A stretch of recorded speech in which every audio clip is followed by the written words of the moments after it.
সালাম and welcome back to another video. তো আজকে কথা বলবো দেব শুভশ্রী অভিনীত তাদের নতুন সিনেমা দেশু 7, যেটা আগামী দুর্গাপুজো উপলক্ষে বড় পর্দা রিলিজ করতে চলেছে। মানে সিনেমাটা প্রবাবলি আর 2 মাস মতো বাকি বড় পর্দা রিলিজ হতে। তো সবাই জানি যে 2 মাস বাকি মানেই দেব এবার পুরোপুরি এই সিনেমাটা প্রমোশন করতে শুরু করে দেবে। কারণটা হচ্ছে সে জানে যে কমার্শিয়াল লেভেলের সিনেমা, এবং যেহেতু এত বড় বিগ বাজেটের একটা সিনেমা এবং যার অলরেডি হাইপ সবচেয়ে উপরে। দেখো, বহুরূপী অপোজিটে আছে, বহুরূপীর মতো কন্টেন্ট অপোজিটে আছে, বা উইন্ডোজের এত বড় একটা লাস্ট কিছু বছরের মধ্যে সবচেয়ে সফল সিনেমা, শুধুমাত্র উইন্ডোজেরই নয়, পুরো বাংলা ইন্ডাস্ট্রি বলতে পারো প্রচন্ড একটা সফল সিনেমা হচ্ছে বহুরূপী। এবং সেটার সিকুয়েল আসছে, পার্ট 2 আসছে, এবং টিজারটাও খুব প্রমিসিং লাগছে। তো মানে বহুরূপীর ওপর একটা আলাদা করে একটা হাইপ ক্রিয়েট হয়ে আছে। বাট বাংলায় যে কোনো ফ্র্যাঞ্চাইজের কাজ বা যাই এসে যাক না কেন, আমার মনে হয় পার্সোনালি যে দেব শুভশ্রী সিনেমার চেয়ে বেশি হাইপ কিন্তু কোনো সিনেমা জেনারেট করতে পারবে না। আউট এন্ড আউট যদি সেই সিনেমাটা ভালো হয়ে যায় এই সিনেমাটার থেকে, তাহলে হয়তো সেটা ভালো পারফর্ম করবে। কারণ আমরা সবাই দেখেছি যে প্রত্যেক বছর দুর্গাপুজোর সময় যেটা হয়, মানুষ ভালো কন্টেন্ট বাছাই করে, ম্যাটার করে না যে সেই সিনেমায় কোন হিরো আছে বা কত বাজেটের সেটা বানানো বা কত বড় লেভেলের সেটা সিনেমা, সেটা ম্যাটার করে না মানুষের কাছে।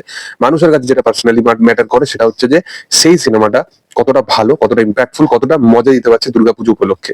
তো সেরকমই বহুরূপী হিট হয়েছিল, সেরকমই আরো অন্যান্য সিনেমা বছরের পর বছর হিট হয়েছে। রক্তবীজ হিট হয়েছিল উইন্ডোজে।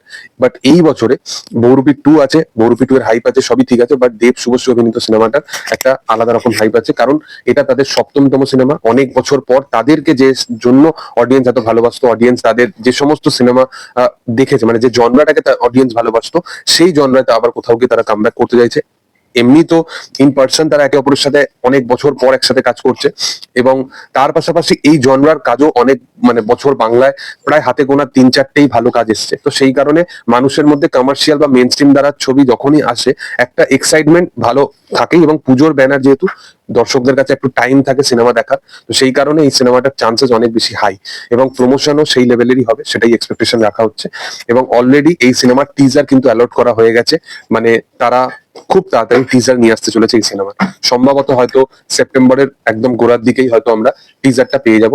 এবার দেখার যে দেব শুভশ্রী অভিনীত তাদের 7তম সিনেমা, সেটা কতটা ইম্প্যাক্ট ফেলতে পারে দর্শকদের মধ্যে। দেখো, অনেস্টলি আমি যদি বলি, পোস্টার যে দুটো এসছে সেই দুটো পোস্টারই আমার খুব বেশি এক্সট্রাঅর্ডিনারি লাগেনি বা খুব বেশি ভালো লাগেনি।